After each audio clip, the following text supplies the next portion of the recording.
वक्रतुंड महाकाय सूर्यकोटि समप्रभा निर्विघ्नं कुरु मे देव सर्वकार्येषु सर्वदा। ओम गणेशाय नमः। आप सभी का मेरे YouTube चैनल की भक्ति स्टोरी में हार्दिक अभिनंदन है।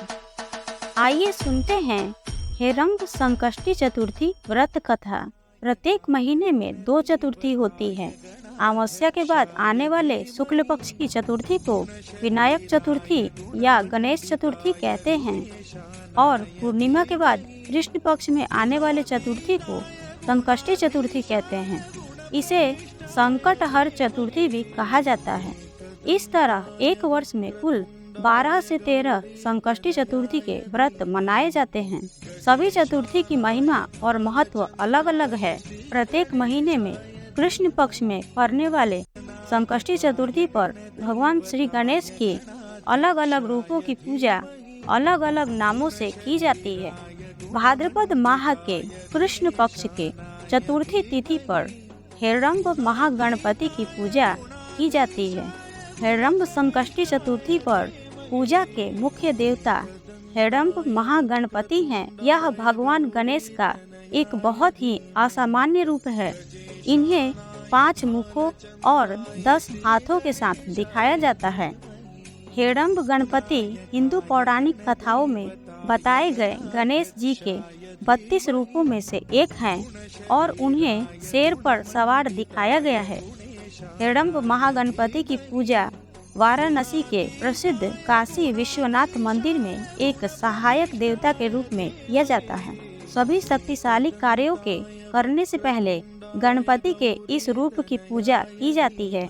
ऐसा माना जाता है कि हेरंब महागणपति की पूजा उन लोगों के लिए आदर्श है जिन्हें जीवन में समस्याओं और कठिनाइयों का सामना करने के लिए आत्मविश्वास की आवश्यकता होती है। गणेश जी के इस अनोखे रूप का ध्यान करने से भविष्य को लेकर सभी भय दूर हो जाते हैं। संकष्टी चतुर्थी का व्रत स्त्री और पुरुष दोनों रख सकते हैं।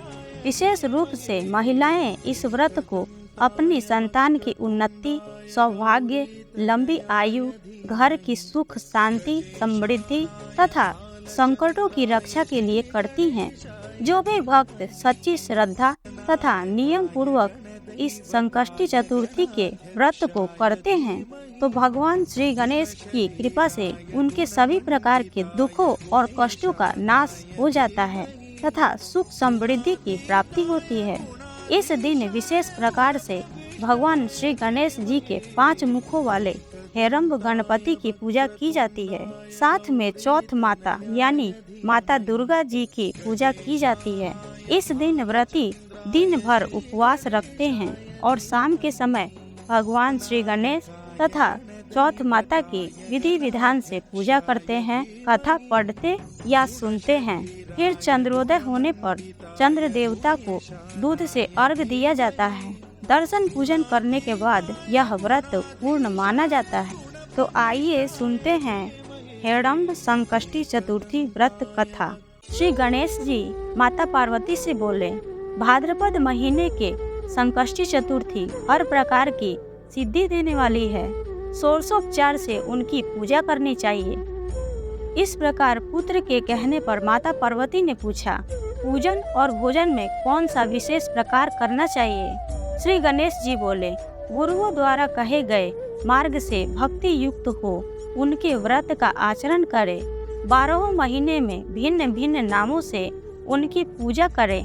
12 महीने में चतुर्थी तिथि के दिन प्रातः काल नित्य कर्म से निवृत्त होकर विनायक, एकदंत, कृष्णपिंग, गजानंद, लंबोदर, भालचंद्र, हेरंब, विकट, वक्रतुंड, आखुरथ, विघ्नराज तथा गणाधिप इन 12 नामों से अलग अलग पूजा करें।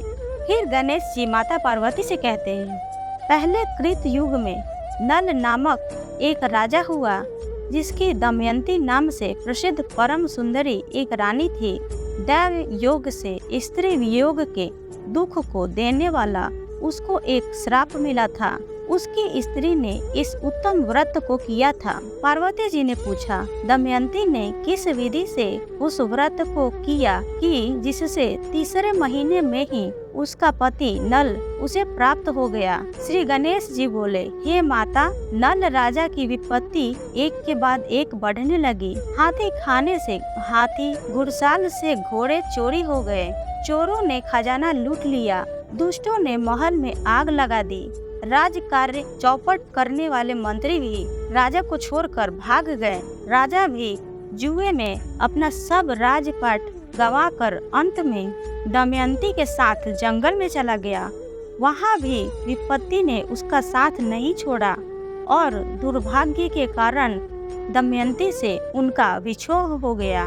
किसी नगर में जाकर राजा नल ने नौकरी कर ली तो किसी नगर में रानी दमयंती ने तथा अन्य किसी नगर में राजपुत्र ने। अनेक प्रकार की व्याधि से पीड़ित वे सभी अपने अपने कर्म के फलों को भोगते हुए अलग अलग रहकर भिक्षा मांगकर दिन बिताने लगे। एक समय दमयंती महामुनि शरभंग के चरणों पर मस्तक नवाकर बोली। दमयंती ने कहा, हे भगवान, मेरे पति, पुत्र और विपुल राज्य तथा पहले के हाथी घोड़े आदि सारे ऐश्वर्य कैसे पुनः प्राप्त होंगे? गणेश जी बोले। इस प्रकार दमयंती का वचन सुनकर शरभंग ऋषि बोले, हे दमयंती, बड़े से बड़े संकटों को दूर करने वाला और समस्त मनोकामनाओं को पूर्ण करने वाला व्रत कहता हूँ, उसे सुनो। भाद्रपद कृष्ण पक्ष की चतुर्थी तिथि को संकष्टी चतुर्थी कही जाती है। उस दिन पुरुष और स्त्रियों को पहले कहे हुए प्रकार से एक दंत गजानंद का पूजन करना चाहिए।